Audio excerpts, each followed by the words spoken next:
Symbols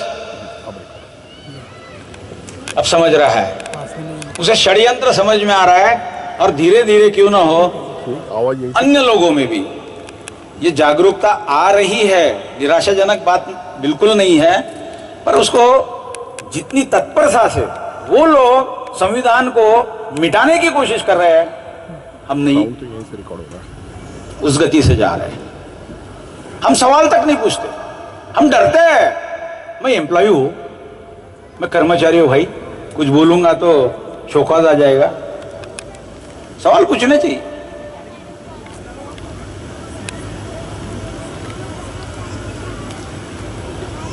बिना मिशी वाले आदमी का, मूछ वाले आदमी का 2 बार भाषण मैंने सुना पूरा, हाल ही में पिछला हफ्ता।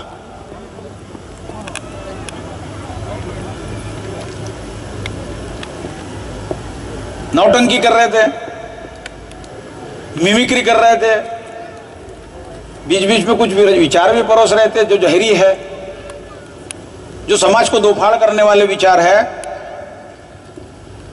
और अल्टीमेटम तक दे दिया। मुझे उसका विरोध नहीं है, हनुमान चालीसा वगैरह का, क्योंकि भारतीय राज्य घटना में, संविधान में हमें वो अधिकार दिया है कि हर एक को उपासना का आजादी है, स्वतंत्रता है। तो मुझे जो अच्छा लगता है मैं उसको मानूंगा, मुझे जो अच्छा लगता है मैं वो मानूंगा।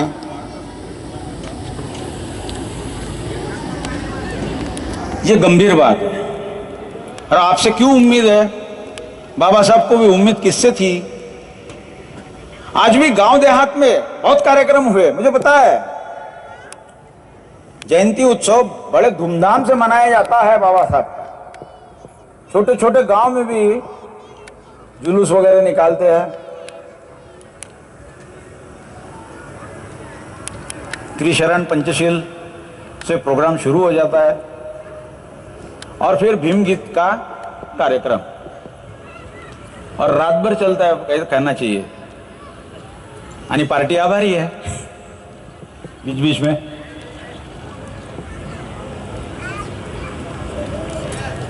क्योंकि हम लोग 50 का नोट, 100 का नोट, वो गीत चलते चलते ही दे देते। मैं कई बार ये जलसे में गया हूं। विचार क्या पहुंचा? मेरे गांव देहात का जो आज भी आदमी है, जो खस्ता हाल है, जो बेरोजगारी का सामना कर रहा है, गरीबी का सामना कर रहा है, उसका वॉइस कौन बनेगा? आपको बनना होगा, वॉइस ऑफ अनवॉइस्ड पीपल। ये जिम्मेवारी किसने दी थी हमको? बाबा साहब ने। सवाल पूछिए, ऐसे ही ना छोड़ दीजिए। चलता है चलता है चलता है, ऐसा करते करते कहां तक पहुंच गए हो? पेट्रोल डीजल पर कोई नहीं बोला। 2 दिन 2 व्याख्यानों में मिमिक्री हो गई। पेट्रोल डीजल के बढ़ते दाम, बेरोजगारी का बढ़ता ग्राफ, गरीबी के बारे में कोई नहीं बोला,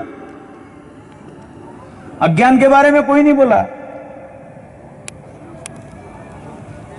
शिक्षा व्यवस्था के बारे में किसी के पास में कोई प्रोग्राम नहीं है। उन्होंने बना लिया, उनके हिसाब से बनाया। वो तो एक एक को प्रातस्मरणीय कर देते हैं। बाबा साहब को भी बना दिया, और जिनको गांधी जी ने मारा, जिस विचारधारा ने गांधी जी को मारा, गोलियां चलाई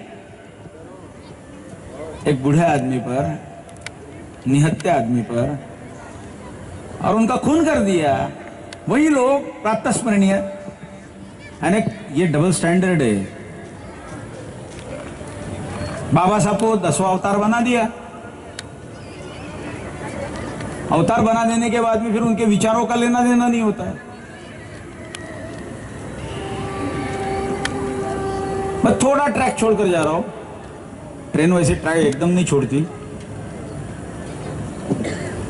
मैं आपको ध्यान में लाना चाहता हूं, खाली मुझे समय देखने दीजिए। अभी 9:32 हुए। बहुत संक्षेप में, मैं खास करके हम असंगठित क्यों हैं, तो इस देश की जाति व्यवस्था बाबा साहब को तोड़नी थी। उल्टा आज हमारी जातीय व्यवस्था मजबूत होते हुए दिख रही और हमारी जातीय या धार्मिक अस्मिता, जिसको जात्यंध मराठी में बोलते हैं, धर्मांध, उसकी तरफ झुक रहे, कट्टरता की तरफ हम झुक रहे और बहुत गलत विचारधारा का जो हमारे लिए हानिकारक है। और मनु का संविधान जिसके कारण आने की संभावना है, बाबा साहब का संविधान हटा देंगे, पुन्हा गळ्यात मडकं पाहिजे का, ढुंगणाला खराटा पाहिजे का,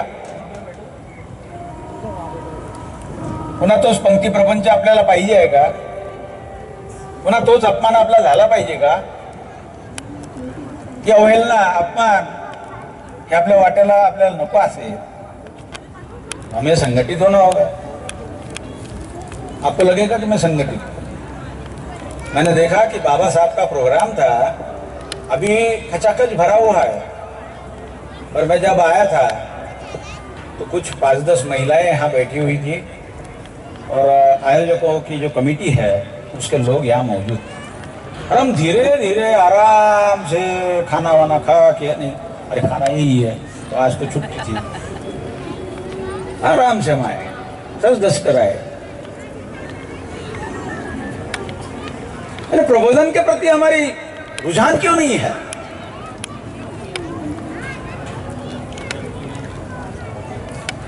मैं बाबा साहब अंबेडकर की महत्ता के बारे में आपको बताऊं, जो अनछुए पहलू है।